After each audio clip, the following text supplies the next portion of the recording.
Армения Абхазиядан келген автоунаалардын бары мыйзамдаштырылбайт. Камчыбек Ташиев коррупциядан түшкөн каражат чегара маселеси боюнча суроолорго жооп берди. Манас аэропорту М-банк Азия Молдо эл эвакуацияланып текшерүүгө алынды. Жардыргыч зат коюлду деген маалымат түшкөн. Европа мамлекеттерине түз каттам ачуу үчүн 2 чоң учак сатып алынат. Президенттин катышуусунда ачылган Каракол аэропорту. Ушул жана башка кабарлар менен кененирээк тааныштырып, эфирде күн жүрүш маалымат программасы, студияда Мирлан Маматалиев. Саламатсыздарбы? 2025-2026 жылдардын республикалык бюджети боюнча мыйзам долбоорлору 2 жана 3 окууда кабыл алынды. Жыйынга министрлер кабинетинин төрагасы Акылбек Жапаров жана башка мамлекеттик мекемелердин жетекчилери катышып, депутаттардын суроолоруна жооп беришти. Талкуу учурунда депутаттар инфраструктуралык объектилердин курулушу, аймактарды өнүктүрүү, коррупцияны жоюу жана башка маанилүү маселелерди көтөрүштү. Акылбек Жапаров 3 жылдык курулуш планы бекитилгенин, анын алкагында 200-гө жакын мектеп курулуп жатканын белгиледи.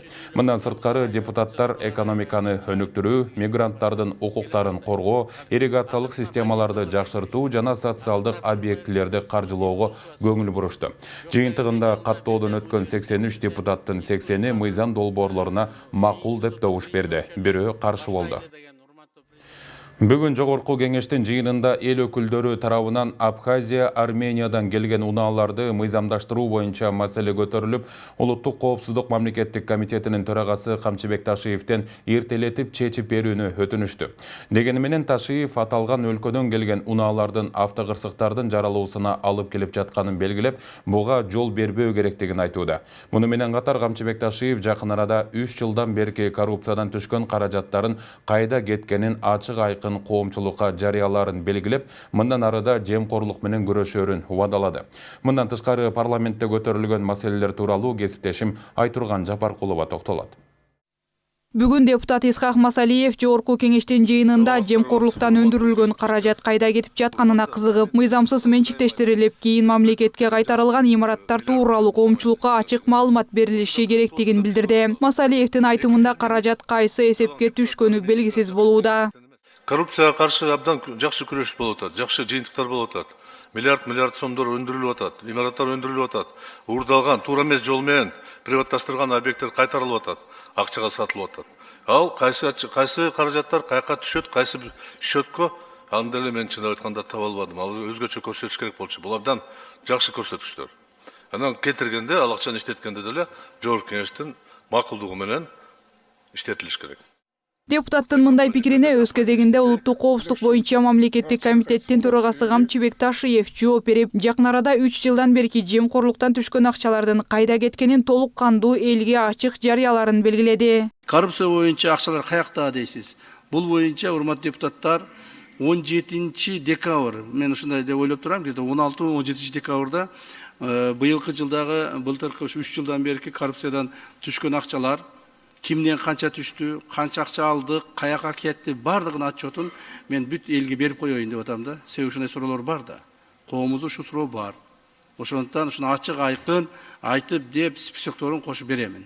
Исхак Абсаматович, жана сиз бизге сын айтып, бизди анча-мынча козутуп атасыз, туурабы? Мен деле сизге айтып коеюн. Мен маалымат алдым, мен мына кече налоговыйды текшерип чыкпадымбы? Баарын текшерип атам, дагы да текшеремин. Сиз эле налоговыйда башчы болуп иштегенсиз, туурабы? Исхак Абсаматович, 14 ай иштепсиз. Сиз 14 ай иштепсиз, мен карап чыктым. 14 ай иштегенде 14 ай тең сиз иштеген маалда план аткарылып аптыр. Мындан тышкары Камчыбек Ташиев алдыда коррупцияны жоюуда дагы да болсо бардык күч-аракеттерди жумшаарын билдирип, 1 январдан тарта коррупциялык мыйзамдар катаалдашарын, андыктан кимдин жемкорлукка тиешеси бар болсо, ээлеген кызмат ордуна эмгегине карабастан жазага тартыларын баса белгиледи. Жанагы айткандай ушу мамлекеттик трибунадан дагы айтып коеюн, урматтуу депутаттар, урматтуу мамлекеттик кызматкерлер, 1 январдан баштап силер кабыл алып берсеңер мыйзамды, президентибиз кол коюп берсе, 2025 жыл 1 январдан баштап коррупциялык мыйзамдар татаалдашат жана катаалдашат. Ким коррупцияга тиешеси болсо, чинине карабастан, кылган эмгегине карабастан, ээлеген кызмат ордуна карабастан, так коомдогу ордуна карабастан бардыгын жазалайбыз. мыйзамдан корксун. Менден коркпосо мыйзамдан корксун.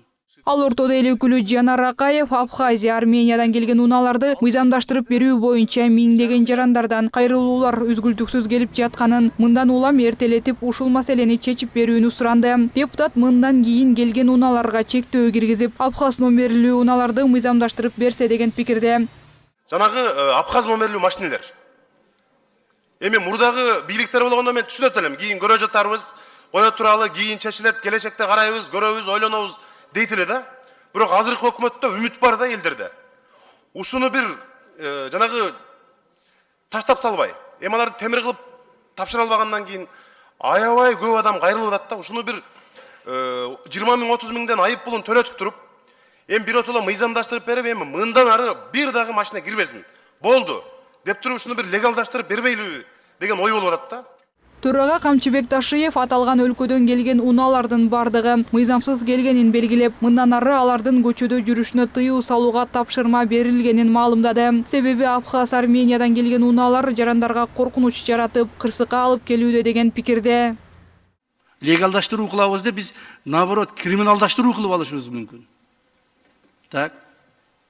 Анан булар алып келип эле өкмөт баары бир бизге легалдаштырып берет деген максатта эле ушундай эме кылып атышат. Мен бүгүн баарына тапшырма бердим. Ички иштер министрлигине, таможняга, ГКМБга бардыгына. Бир дагы ошол мыйзамсыз алып келген машина көчөлөрдө жүрбөш керек. Себеби ошол көчөлөрдө жүрүп, адамдарды ташып, такси болуп, канчалаган адамдардын өмүрүн алып атат. Канчалаган адамдардын ден соолугуна зыян келтирип атат. Инвалид болуп калып атат. Мына бүгүн МВД отчетун берди ошол жерде, мен укканда. Кыргызстанда болуп аткан авариялардын 3-төн 2-си оң рулдуу машинелерден болуп атыптыр. Көрдүңүздөрбү? Ошон үчүн буга шашпаш керек. Урматтуу Жанарбек Кубанычевич, так. Биз муну легалдаштырабыз. Бирок кантип? Биринчи этап, экинчи этап, үчүнчү этап кылып карайбыз. Биринчи этабында более-менее документи барларды карап чыгайлы деп атабыз. Кандай документиң бар? Көрсөтчү, алып келчи. Эч кандай документи жок, 0 документ менен мени легалдаштырып бер. Кантип сени легалдаштырабыз? Эч нерсе жок болсо, кандай кылабыз? Бул бир. Экинчиден, баягы более-менее технический состояниясы жакшыларын дагы комиссия менен карап чыгабыз. Экинчи этап менен легалдаштырабыз. Анан легалдаштырбай тургандары дагы бар. Аларды же тооккана кылышат, же болбосо кайра алып чыгып кетишет, же аларды мен мыйзамды буза албайм. Легалдаштырбай турган ушундай машинелер бар. Жыйындын жүрүшүндө Камчыбек Ташиев Кыргыз-Тажик чегарасын делимитациялоо боюнча келишимдин долбоору январдын ортосунда Жогорку кеңештин кароосуна коюларын айтып, чегарага байланыштуу маселе ачык айкын талкууланарына убада берди. Айтурган Жапаркулова, Мирлан Маматалиев, Ньюй ТВ. Жогорку кеңештин төрагасы Нурланбек Шакиев Кыргызстанда сөз эркиндиги бар деп эсептейт. Спикер бул тууралуу парламенттин жыйынында айтып, буга жогорку кеңеште журналисттер жыйын болуп жатканына карабай, депутаттарды чакырып суроо бергенин мисал кылды. Көптөгөн эл аралык уюмдар Кыргызстанда сөз эркиндиги жок, төмөндөп кетти деген ар кандай индекстер менен баа беркелишет. Бирок бул туура эмес. Буга мисал бүгүн парламентте мамлекетибиз үчүн маанилүү болгон республикалык бюджеттин долбоору каралып жаткан учурда жалпыга маалымдоо каражаттарынын өкүлдөрү улам бир депутатты чакырып, каалаган суроолорун берип жатышат. Мындай көрүнүш башка өлкөлөрдө жок. Парламентаризмдин бешиги саналган Улуу Британияда журналисттер отурган жайды айнек терезе менен бөлүп тосуп койгон. Тагыраагы журналисттер жыйын учурунда депутаттарды чакырып суроо бере албайт. Чыгып бара жатканда да депутаттар башка эшик менен, журналисттер башка эшик менен чыгып жолугушпайт. Мына ушундай негизде иш алып барган өлкөлөр бизге баа берип жатканы түшүнүксүз деди. Кыргызстан Freedom House, Human Rights Watch сыяктуу бир катар эл аралык уюмдардын акыркы баяндамасында 4-жылы катары менен эркин эмес мамлекет деп аталды. Буга өлкөдө саясий укуктар чектелип, маалымат каражаттары кысымга туш болгону негиз кылынган. Европа өлкөлөрүнө түз авиа каттамдарды ачуу үчүн 2 чоң учак сатып алынат. Бул тууралуу президент Садыр Жапаров Каракол аэропортунун ачылышында билдирди. Анын айтымында учурда өлкөнү кара тизмеден чыгаруу үчүн аракеттер көрүлүп, буга чейин аталган көйгөйгө мынчалык олуттуу маани берилген эмес. Барыңыздарга белгилүү болгондой, 2007 жылы авиация тармагыбыз дүйнөлүк талаптарга жооп бере албагандыктан евро биримдиктин аймагына учууга тыюу салынган. Кара тизмеге киргенбиз. Ошондон бери Европага авиакаттамдар түзүп уча албай, элибиз 3-чү өлкөлөр аркылуу учуп барып келип жүрөт. Азыр эми биз эл аралык уюм тарабынан текшерилип, 2 аудиттен ийгиликтүү өттүк. Бул биздин авиация тармагыбыздын эл аралык стандарттарга шайкеш келтирилгенинен кабар берет, деди Жапаров. Ошондой эле ал 2025 жылдын башында Еврокомиссиядан дагы бир аудит жүргүзүү үчүн адистер келип, текшерүүдөн ийгиликтүү өтсө, өлкөнүн авиакомпанияларына Европага түз авиакаттам ачууга мүмкүндүк берилерин белгиледи. Европа өлкөлөрүнө түз авиакаттамдарды ачуу үчүн дагы 2 чоң учак сатып алалы деп турабыз. Бул жүргүнчүлөрдүн учуу убактысын кыскартып, ыңгайлуулукту шарттайт, деди өлкө башчы. Маалым болгондой, Бишкек Каракол аба каттамы боюнча билет баасы бир тарапка 3100 сомду түзөт. Жүргүнчүлөр үчүн биринчи каттам 22 декабрь күнү Бишкек Каракол багыты боюнча аткарылат. Билет баасы 3100 сом.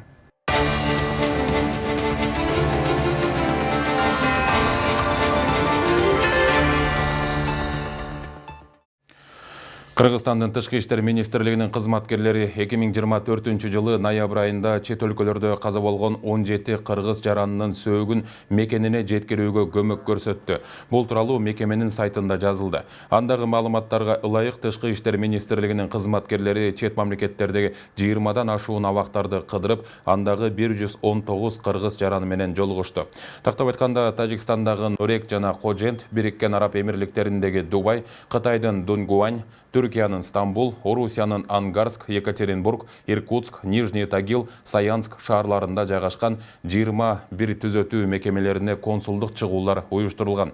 Ошондой эле Индиянын, Кытайдын, Орусиянын жана Улуу Британиянын пенитенциардык тутумунун мекемелеринде кылмыш иштери боюнча кармалып турган Кыргызстандын 13 жараны менен жолугушуулар болуп өткөн.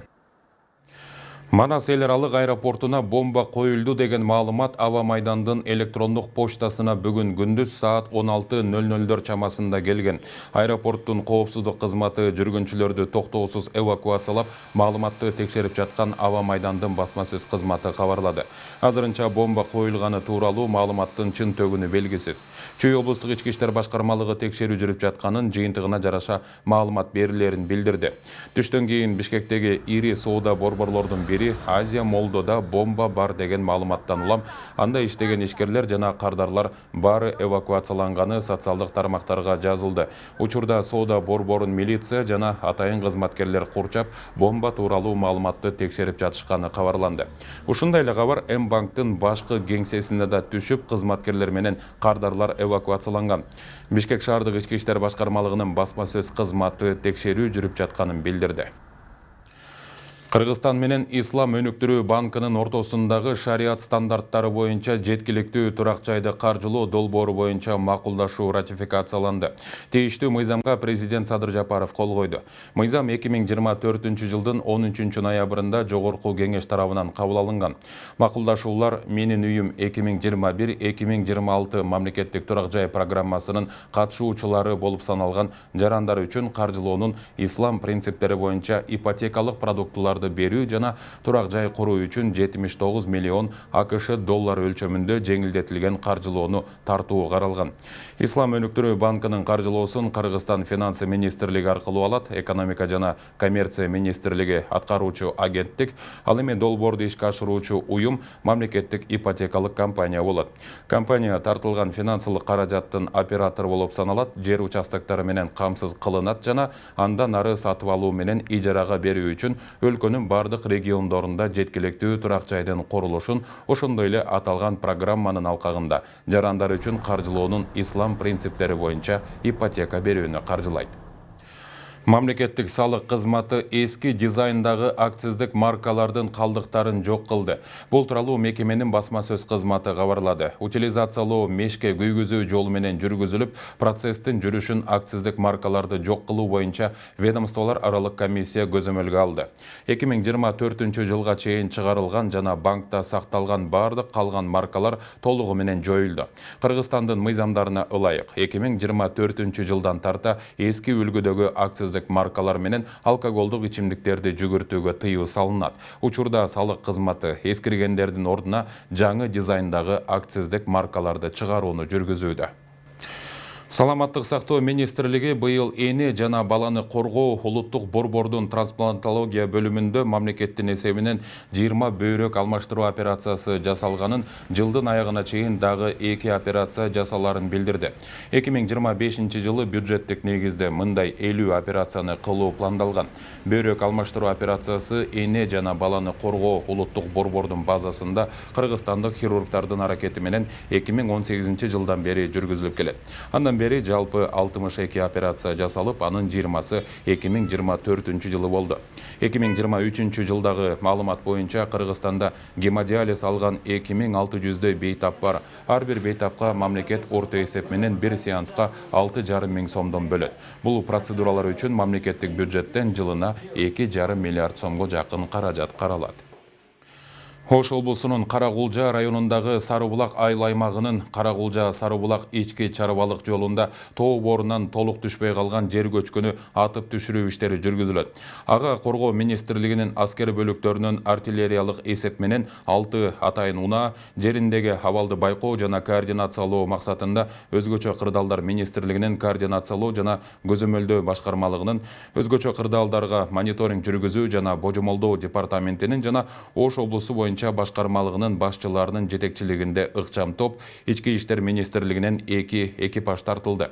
7 декабрда саат 17:00 чамасында Карагулжа-Сарыбулак ички чарбалык унаа жолунун 5-чакырымындагы көк жар тилкесинде жалпы көлөмү болжол менен 12 000 куб метр жер көчкү түшүп, жол 2 тараптуу жабылган.